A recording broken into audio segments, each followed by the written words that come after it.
reported a temperature of 60.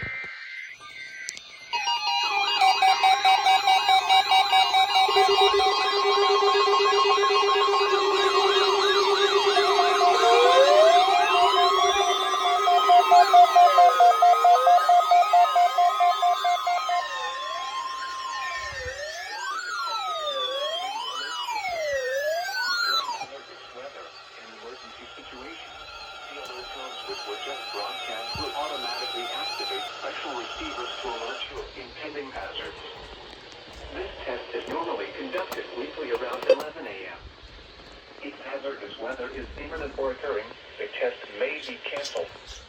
To provide the most consistent warning service possible, the alert tones will only be activated for the following counties in the WWG49 listening area in Missouri, Madison, St. Francis, Bollinger, Cape Girardeau, Iron, Perry, Reynolds, St. Genevieve, Washington, and Wayne.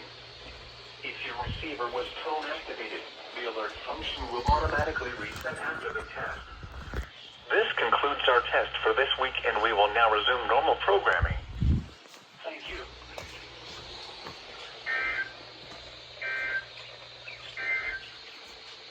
The current time is 11:10 a.m. Yet again, a late test again. This is Noah. But Weather Radio perfect activation, I guess. WWG49